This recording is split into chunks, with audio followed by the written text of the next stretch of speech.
Kana lang normal utok makayong Dios. Sabado man na ang giingos Biblia.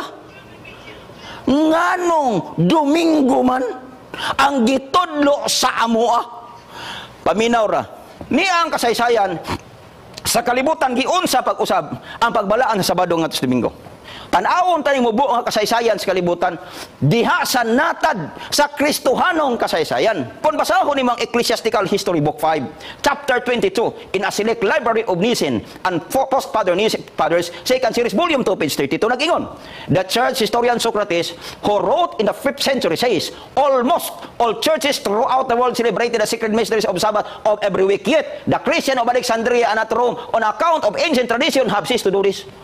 Tradisyon sa unang panahon halos tanang kasimbahanan ni adtong ika-5 ka siglo nagaselebrar sila sa misteryosong sagrado sa adlaw nga Sabado ipapahulay. Pero ang mga Kristohanon dito sa Alexandria o dito sa Roma tungod sa paghawid nila sa ilang tradisyon kalagdaan naghunong sila sa paghimo ni ini sa pagbalaan o pagsaulog o sa pagkasagrado sa adlaw nga ipapahulay. Nakita nimo na nakimo ni siyang tradisyon. Gihunong nila ng igpapahulay sa pag-obserba o pagbalaan tungod sa tradisyon.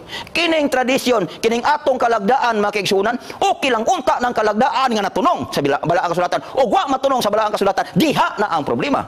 Matod pa sa Encyclopedia Britannica 11th edition, ang iyang article, Sunday nag-ingon, the earliest recognition of the observance of Sunday as a legal duty is the Constitution of Constantine in 321 AD, enacting that all courts of justice, inhabitants of towns, and workshop were to be at rest on Sunday, with an exemption in favor of those who engage in agricultural labor.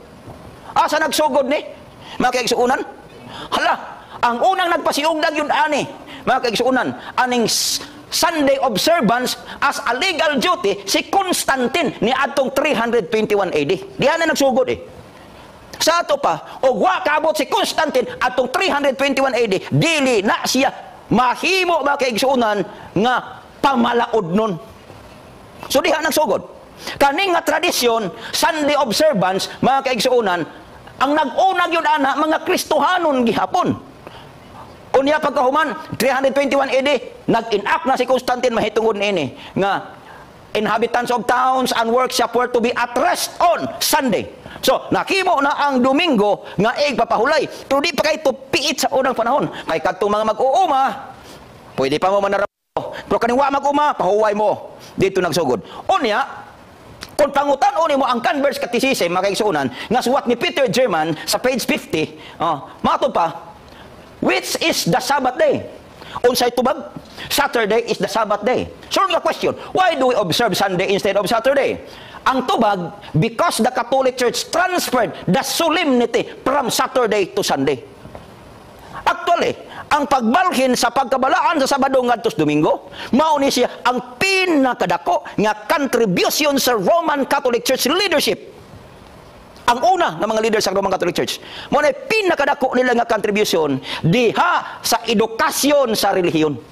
O wa pa mga higala ni sila, actually giangkon man pud ni nila, lipay pud sila ana. It's because they acknowledge that by changing the Sabbath from Saturday to Sunday, this considered as their greatest contribution in the field of religion. Pinakadako.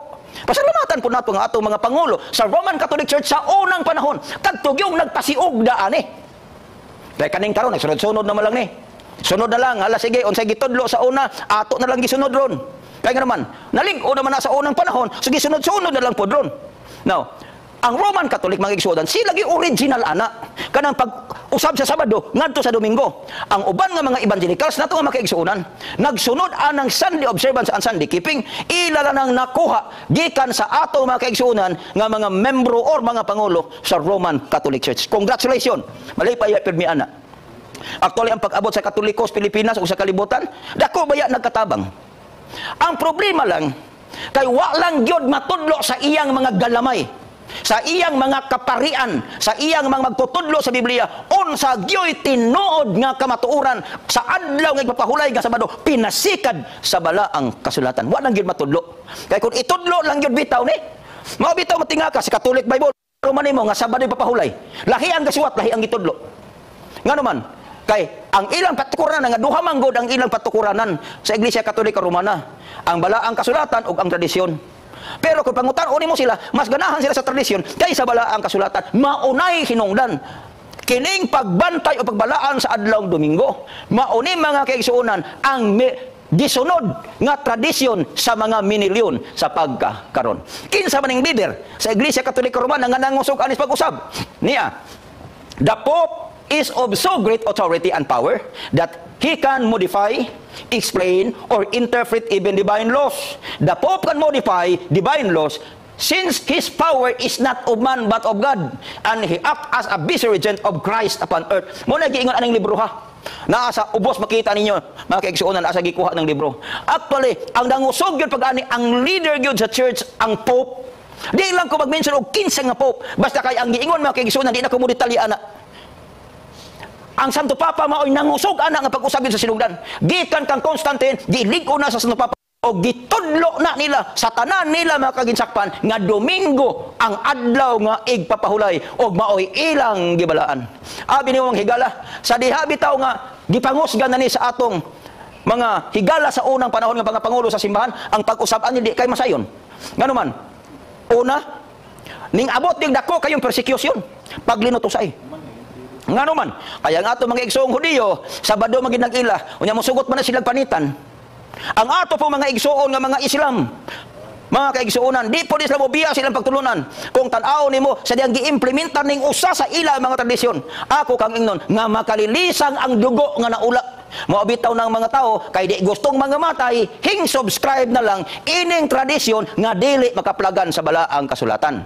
Kung basahon niyo mga higala ang libro kanang W.E.H. Leakey, History of the Rise and Influence of the Spirit of Rationalism in Europe, 19th edition, volume 2, page 32, akong balikan matod pa. The number of the victims of Inquisition in Spain is given in the History of Inquisition in Spain by Llorente, formerly Secretary of Inquisition. This authority acknowledges that more than 300,000 suffered persecution in Spain alone, and of whom 31,912 died in flames. Millions more were slain for their faith throughout Europe. That the Catholic Church has shed more innocent blood than any other institution that have ever existed of mankind will be questioned by no Protestant who has the competent knowledge of the history.